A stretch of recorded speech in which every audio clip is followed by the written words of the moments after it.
success. So, take action mga kapiksi. Di ba sabi ko nga sa inyo guys kanina, if meron kayong mga creative side mga kapiksi, no, i-enhance nyo yan. Pero kahit hindi naman creative, okay lang. As long as you take action, mga kapiksi. Kasi your talents, no, your talents mo, yung pagiging creative mo, will always help you land on the pinaka maaari yan ang magdala sa inyo ng success and tagumpay, mga kapiksi. Nandyan lang yung mga opportunity, nandyan lang yan sa paligid.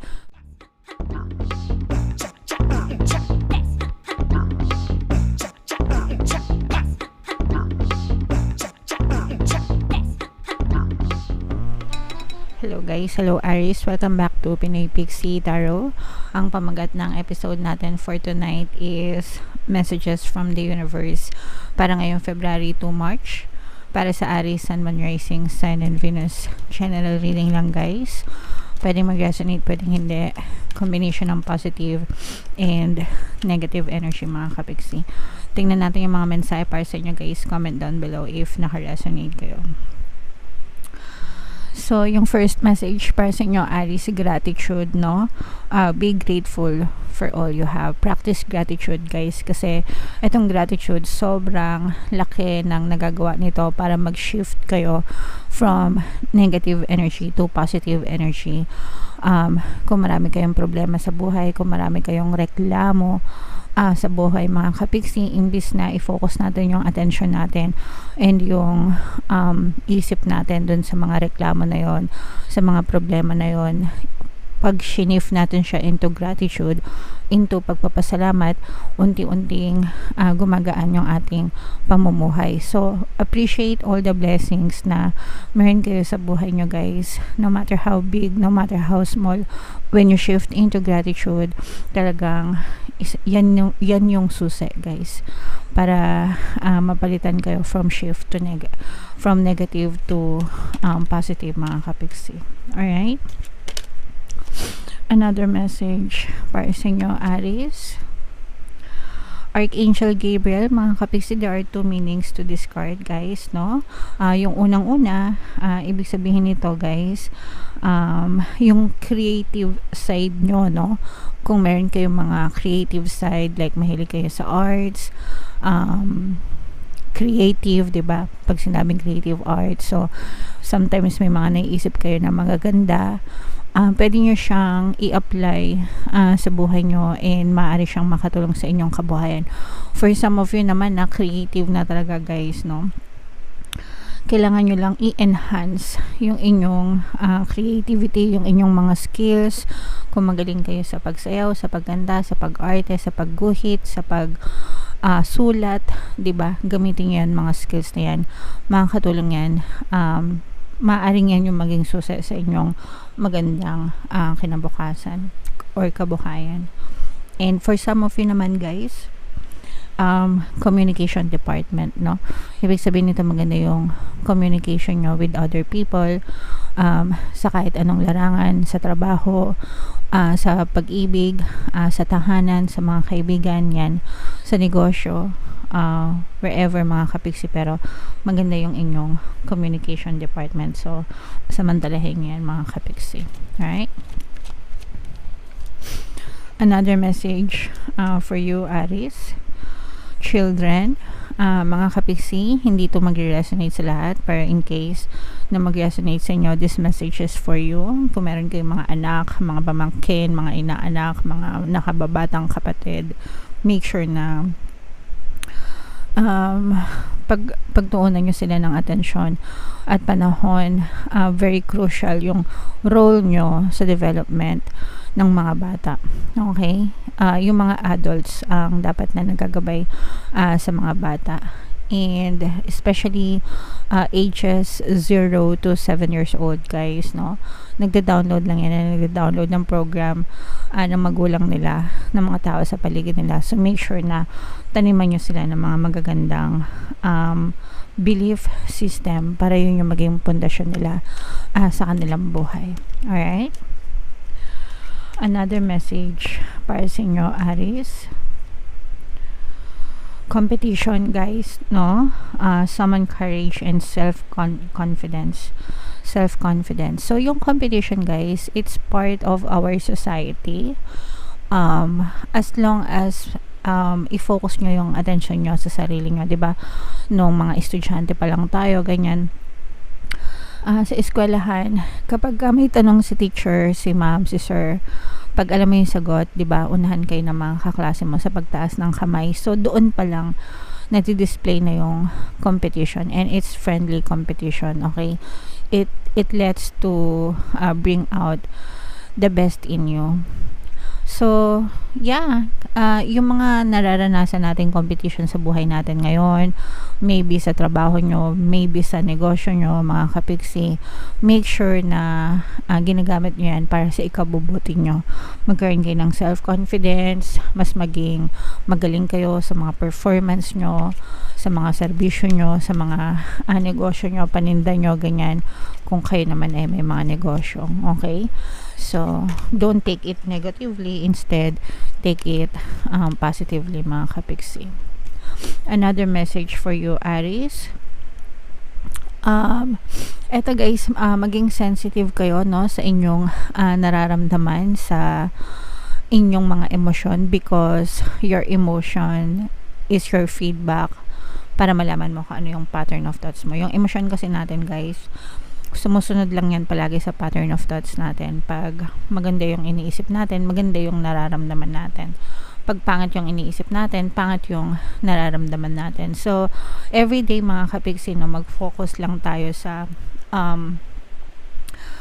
magagandang bagay, or i-check nyo kung ano yung nararamdaman nyo right now, no? As you are watching this, ask yourself, anong nararamdaman ko ngayon? Malungkot ba ako?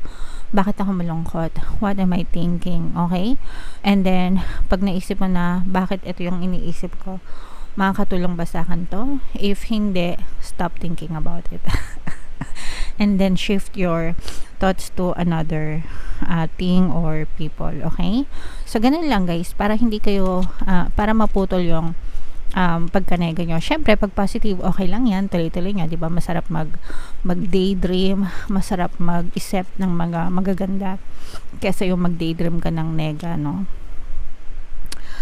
And then, potential, mga kapiksi, no? So, malayo pa yung mararating mo. Think big for your future. Depende sa kung gaano kalaki din yung iniisip mo. Guys, okay? So, ikaw yung makakapagdikta ng future mo by thinking about it. Ayan.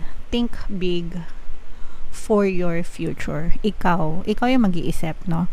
And depende kung gaano kalaki yung iniisip mo, yun din yung magiging potential mo in the future. Ibig sabihin yun yung maaaring mangyari sa'yo in the future. Okay?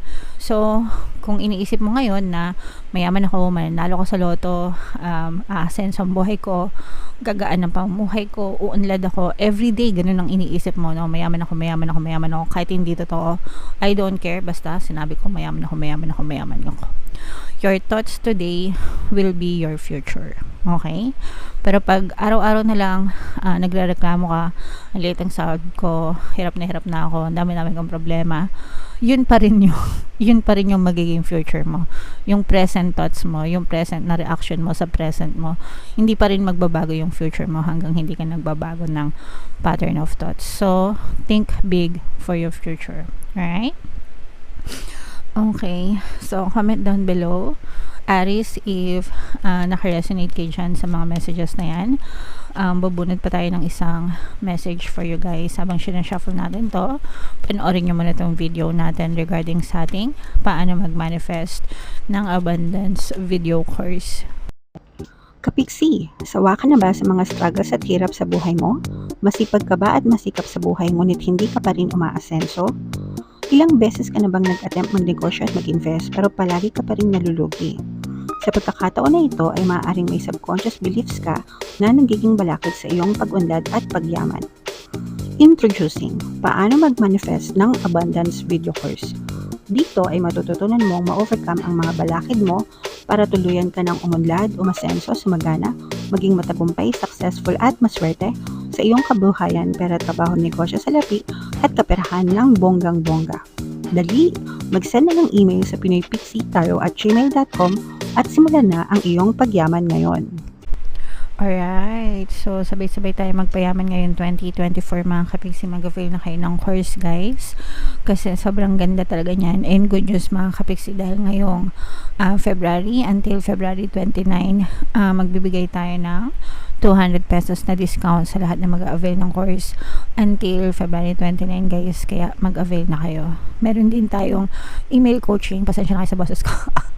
Manifest your desires using the law of attraction. If meron kayo mga specific na gusto nyong i-manifest, pwedeng love and relationship, pwedeng money or career, pwede kayo magpabook ng email coaching session with me. Mag-send lang kayo guys ng email sa pinoypixietaro@gmail.com.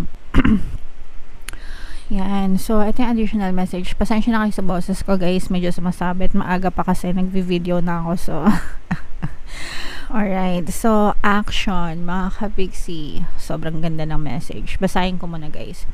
Now is the time to act. Opportunities are here.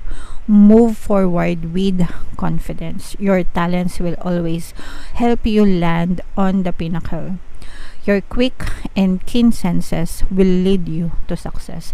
So, take action mga kapiksi. Diba sabi ko nga sa inyo guys kanina, if meron kayong mga creative side mga kapiksi, no, i-enhance nyo yan. Pero kahit hindi naman creative, okay lang. As long as you take action, mga kapiksi. Kasi your talents, no, your talents mo, yung pagiging creative mo, will always help you land on the pinnacle. Maaari yan ang magdala sa inyo ng success and tagumpay, mga kapiksi.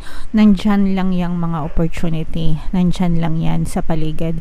Pero kung hindi tayo kikilos, hindi tayo a-action, wala, nandyan lang yan, no? Hindi tayo makita ng resulta, ng bunga ng mga ng opportunities na yon. Kumbaga wala siyang magiging resulta kung hindi naman tayo a-action, mga kapiksi. Alright? And kailangan i-develop mo yung iyong confidence, diba? Kaya nga sabi dito sa kanina, bring out the best in you. Even if when you are facing competition, i-develop nyo yung paniniwala nyo sa sarili nyo, become a better version of yourself, mga kapiksi, para always lumabas yung best mo. Okay? And your quick wit and keen senses, kumbaga yung pagiging maagap, no? Kaya nga 'di ba may kasabihan na daig ng maagap ang masipag. Okay? Kasi mga maagap talagang mabilis yan mag-take ng action. May opportunity, kilos. May pagkakataon, kilos. Okay? So, nauunahan nila yung iba, ganyan. And yeah, it will definitely lead you to success, tagumpay, victory, mga kapiksi. Alright? So, i-mine nyo yan sa comment section, guys. Mine opportunities, mine success, mine tagumpay. Para talagang mine self-confidence yan. Para talagang maangkin nyo itong reading na to, mga kapiksi. Alright? So, comment down below, Aries, if feeling nyo nakaresonate kayo sa mga messages para sa inyo. Ito yung ating mga pampaswerte subliminal, guys. Pakinggan nyo, no? Para talagang umunlad at umasenso yung buhay nyo.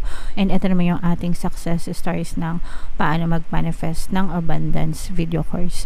Click here to subscribe, guys, and click here to join our membership program. Thank you for liking, sharing, and subscribing. See you again next time. I love you all, guys. Have a nice day. Bye-bye.